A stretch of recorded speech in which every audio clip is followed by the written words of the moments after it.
2,000 years ago, before pharmaceuticals, before self-help books, before any of the modern wellness industry existed, ancient scholars in India cracked something that most men today are still desperately searching for.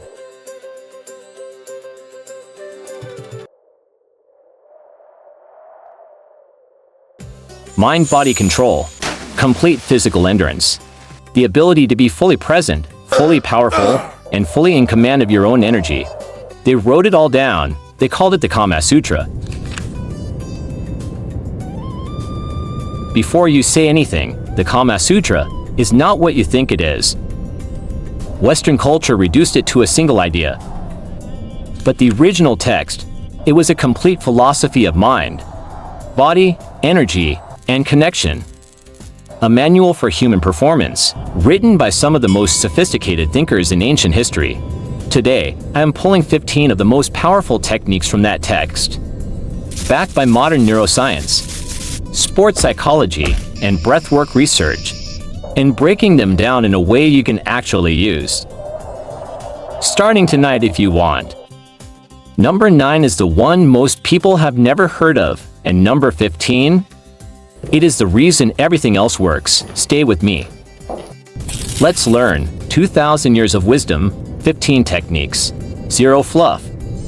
Let's learn now what the Kamasutra actually teaches. Let's have a quick context, because this matters. The Kamasutra was written by the sage Vatsyayana around the 3rd century CE. It is 1,250 verses across 7 books. Most people think it is just about physical positions, but only one of the 7 books deals with that. The rest, it covers human psychology, emotional intelligence, physical vitality, energy management, the art of presence, the philosophy of connection between the human beings. The Kamasutra is not a how-to manual. It is a complete system of human performance. And what underpins all of it, every single technique in this video, is one central idea. The mind leads, and the body follows. Control the mind, and the body becomes capable of things that most men never experience. Modern sports psychology calls this cognitive physiological regulation. The ancient texts called it prana, life force. Same concept, 2,000 years apart. Alright, let us get into the techniques. All 15, fast, specific, and actionable. Techniques 1 to 5. The breath and body foundation. Technique 1, slow breath, full control. The ancient Indian discovered that your nervous system responds to your breathing rate. What is the ancient wisdom behind this? The Kamasutra and Tantra traditions both understood what modern neuroscience now confirms. Your breathing rate directly controls your autonomic nervous system. Fast breathing activates the sympathetic system, the fight or flight response, the release accelerator. Let's find the technique to do so. Inhale through your nose for a count of 4. Hold for 2 seconds. Exhale through your mouth for a count of 6 to 8. The longer exhale is the key. It activates the parasympathetic nervous system. The brake is the control system. What is the science? Research from Stanford's Neuroscience department confirms that extended exhale breathing lowers cortisol, reduces heart rate, and increases voluntary body control. This is not mysticism, this is physiology. And the ancient scholars figured it out 2,000 years before the study was published. Your breath is the master switch. Learn to use it deliberately. Technique 2. Mula Bandha, the root lock. The yogic technique that builds physical control through targeted muscle training. What is the ancient wisdom behind this? Mula Bandha, translated as root lock, is a core concept in both yoga and tantric practice. It involves a deliberate activation and strengthening of the pelvic floor muscles. Ancient practitioners trained this daily as part of their physical and spiritual discipline. Now let's learn the technique to do this. Contract the pelvic floor muscles, the same muscles you would use to stop urination mid-flow. Hold for 5 seconds, release fully. Repeat 15 to 20 times. This is a Kegel exercise, and the research supporting it is overwhelming. What is the science behind this? A 2014 study in Therapeutic Advances in Urology found that pelvic floor exercises significantly improve voluntary physical control in men. The ancient texts prescribed this as daily practice. Modern urology prescribes it as clinical treatment. 2,000 years later, same prescription. Train the muscle before you need to control it, not in the moment, in advance.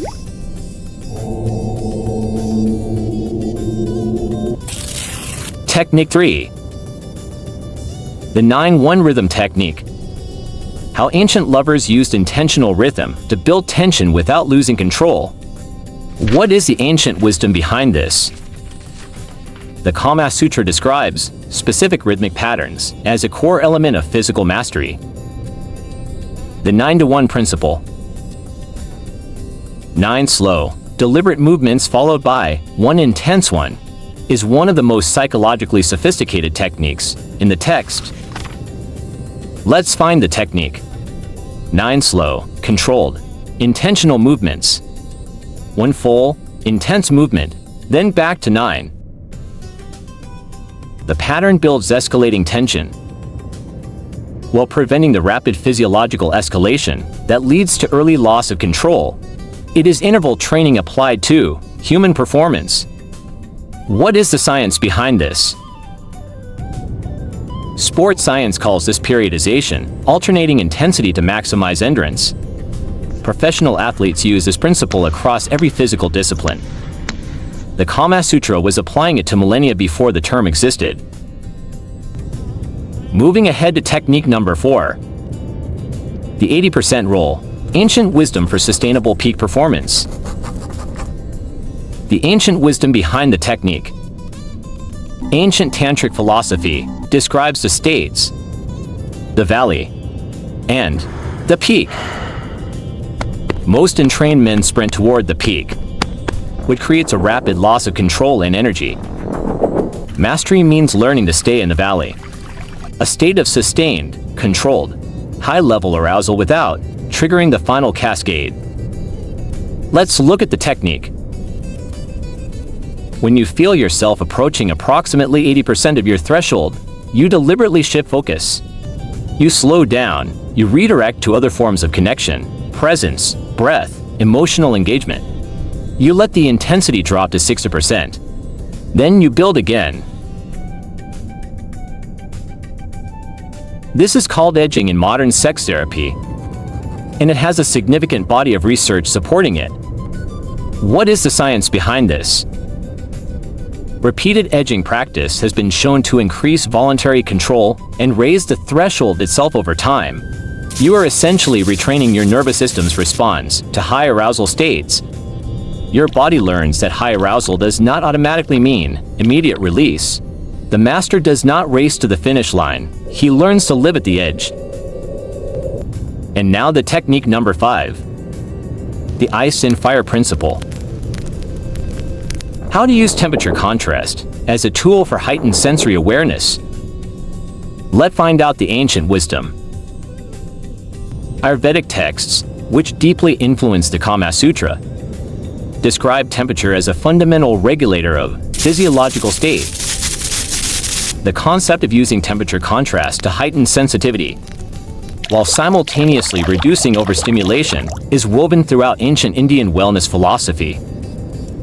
What is the technique to do so?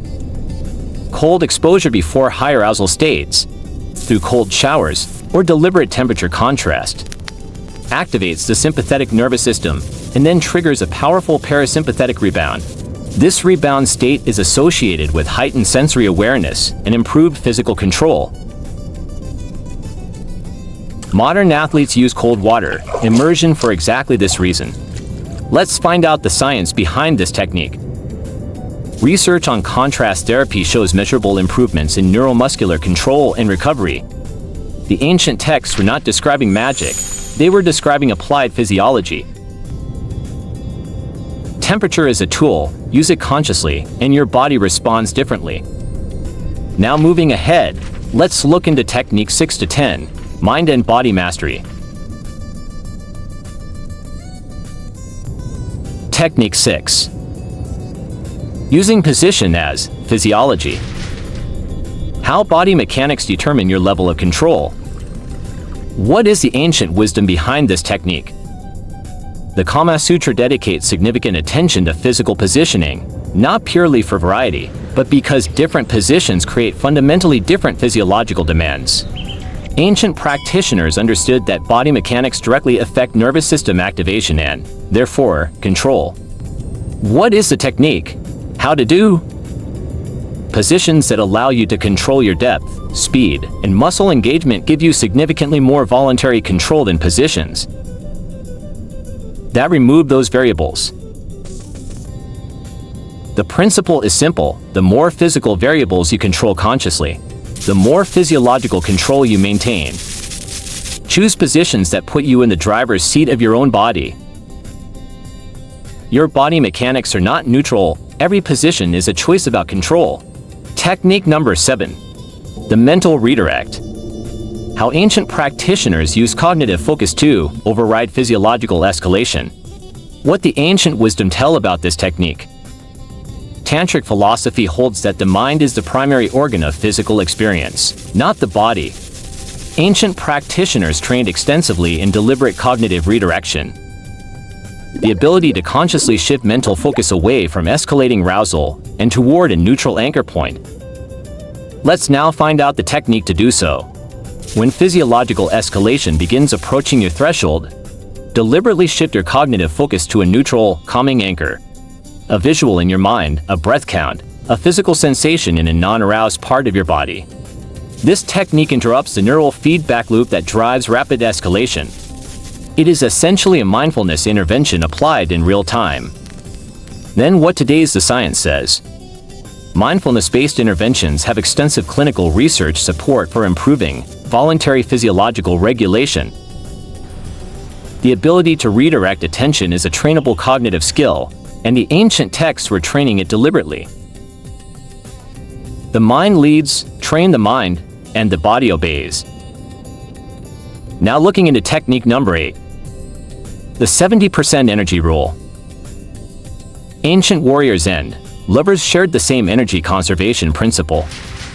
What the ancient wisdom tells. Across ancient Indian philosophy, from military strategy to physical performance, the principle of energy conservation is consistent. Ancient warriors were taught to never commit more than 70% of their total capacity in any single engagement.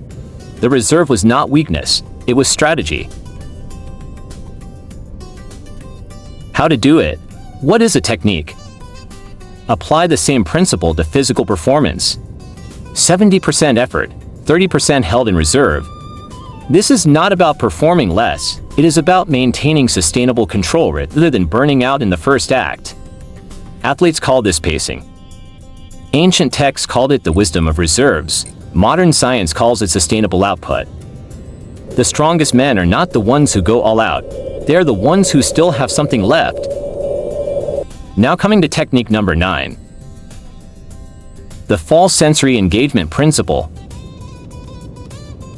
The forgotten technique that most men have never been taught. What the ancient wisdom says. Here it is, number 9, the one I told you not to miss. The Kamasutra teaches something that most modern men have completely unlearned. That touch, voice, and presence are not preliminary activities. They are the primary activity.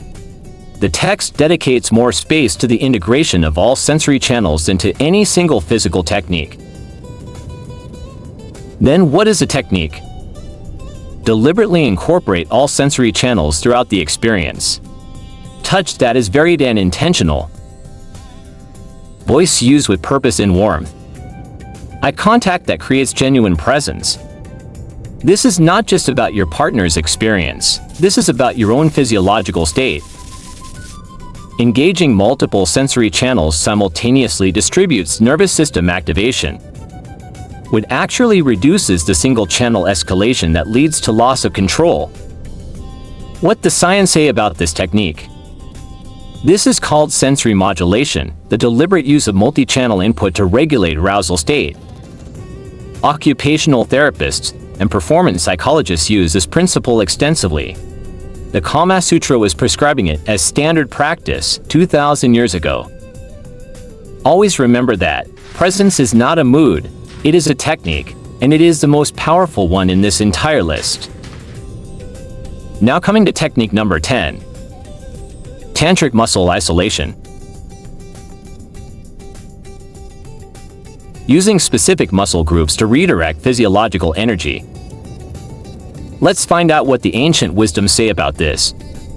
Tantric practice involves extensive training in muscle isolation, the ability to deliberately contract specific muscle groups while keeping others relaxed. Ancient practitioners trained this as a form of physical meditation, developing a level of body awareness that most modern people never develop. How to do this technique? When approaching your physiological threshold, deliberately contract the large muscle groups of the abdomen and thighs. This voluntary contraction redirects blood flow and neural activation away from the pelvic region, effectively lowering arousal state. This is a documented technique in modern sex therapy and is supported by research on the role of voluntary muscle activation in arousal regulation. Your body has more levers than you have been taught to use. Muscle isolation is one of the most powerful.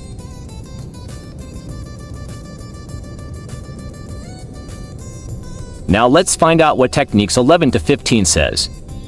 Ayurvedic wisdom and mental mastery. Technique number 11. Cooling foods and adaptogenic herbs. Ayurveda's nutritional approach to physical endurance. Ayurveda, the ancient Indian medical system that runs parallel to the Kamasutra's philosophy, has an extensive pharmacopoeia of herbs and foods, specifically prescribed for male vitality and endurance. These are not folk remedies. Many have now been validated by modern research. Ashwagandha, perhaps the most well-studied adaptogen in the world, has been shown in multiple randomized controlled trials to significantly reduce cortisol, improve testosterone levels, and increase physical endurance. A 2019 study in Medicine and Science in Sports and Exercise found meaningful improvements in physical performance markers. Shatavari, pomegranate, and almonds all appear in ancient texts as stamina-supporting foods. Modern nutritional research supports their roles in nitric oxide production, hormone regulation, and sustained energy availability. What you put in your body in the hours before performance matters. Ancient medicine knew this. Modern nutrition confirms it. Now let's dive into technique number 12. The slow kiss principle. How pacing the beginning determines the outcome of everything that follows. What the ancient wisdom says about this technique. The Kamasutra places extraordinary emphasis on the beginning of any intimate encounter. Ancient texts describe the kiss not as a prelude, but as the setter of the entire physiological rhythm. The pace of the opening sets the pace of everything that follows. What is the technique to do so? Deliberately pace the beginning of any intimate experience. Slow, intentional, present. This is not just about your partner's experience, though it dramatically improves that too. It is about establishing a low arousal rate baseline that gives you significantly more time and control before physiological escalation begins. You are programming the pace from the very first moment. The first 30 seconds of any encounter sets the physiological tempo for everything that follows. Control the beginning, and you control the arc. Now the technique number 13. Sex is an energy exchange. The tantric philosophy of conscious presence and its physiological effects. What the ancient wisdom says. Tantric philosophy describes intimate connection as an exchange of life energy, prana. This is not a metaphor in the way it might sound. The philosophical framework translates into a very specific behavioral prescription: be fully present, fully intentional, and fully conscious of what you are giving and receiving in any intimate encounter. The how to apply this technique.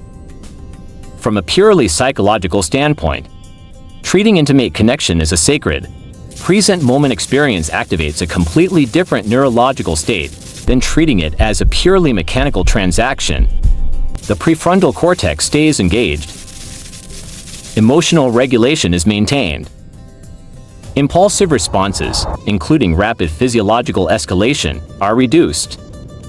Modern research on mindful intimacy consistently shows that presence and intentionality improve both endurance and overall quality of intimate experiences. The Tantric framework was essentially prescribing mindfulness-based intimacy 2,000 years before the research existed. Presence is the most underrated performance enhancer in existence. Now coming to technique number 14. The art of edging ancient style. Building your physiological ceiling through deliberate training. What the ancient wisdom says about this. The concept of approaching your physiological threshold and deliberately retreating before crossing it appears repeatedly across ancient Indian texts on physical and spiritual mastery. It was understood not just as a control technique but as a training practice, a way of deliberately raising the threshold itself over time. Then what is the technique to do so? Edging, approaching the threshold, pausing, allowing arousal to drop, then building again, is one of the most thoroughly researched techniques in modern sex therapy. When practiced consistently, it produces measurable neuroplastic changes in how your nervous system responds to high arousal states. You are literally retraining your body's automatic responses through deliberate repetition. What does the science say about this technique? This is the same mechanism behind any skills training. Deliberate practice at the edge of your current capability produces adaptation. Your threshold rises. Your control window expands, and what once felt uncontrollable becomes manageable, then easy, then second nature. Mastery is not a talent, it is a training outcome, and it starts at the edge of your current limit. Now coming final and last technique, technique number 15. Confidence is the master technique. Why mental state is the variable that determines everything else.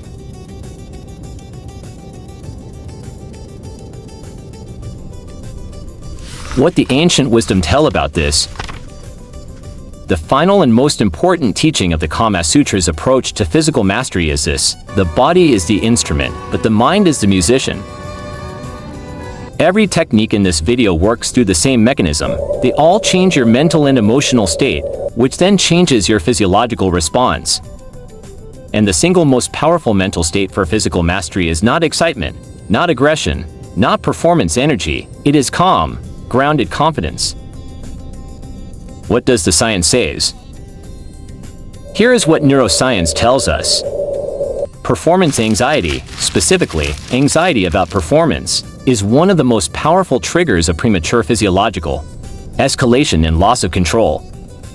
The sympathetic nervous system, when activated by anxiety, creates exactly the physiological cascade that leads to loss of endurance. Confidence, genuine, grounded confidence, does the opposite. It keeps the prefrontal cortex engaged. It maintains parasympathetic tone. It gives you access to all the techniques in this video because a calm mind can actually use them. A confident mind does not race toward the finish line. It commands the entire journey. And here is the truth about confidence that most people miss. It is not a personality trait. You either have or do not have. It is a trained state. It is built through deliberate practice, through the development of real skills, through the accumulation of experiences where you showed up and handled what was in front of you. Every technique in this video, when practiced consistently, builds real competence, and real competence builds real confidence. And real confidence is what makes all 15 of these techniques work at their maximum level. Now bringing it all together. 15 techniques. 2,000 years of wisdom. Let me give you the thread that connects all of them. Every single one of these techniques, from the breathwork to the muscle isolation to the dietary wisdom to the mental framework, they all point to the same underlying truth. Physical mastery is not a physical problem, it is a mind-body integration problem. The men who struggle with endurance, with control, with confidence in intimate settings, they are not lacking physical capability. They are lacking the trained ability to keep their nervous system regulated under high arousal conditions. And that is a trainable skill, not a fixed trait, a trainable skill. What the ancients understood that modern culture forgot. The body follows the mind, train the mind, and everything else follows. The Kamasutra was not written as entertainment, it was written as a complete system for human performance and human connection. 2,000 years later, the neuroscience is catching up to what those ancient scholars already knew. Start with technique 1 tonight, master it.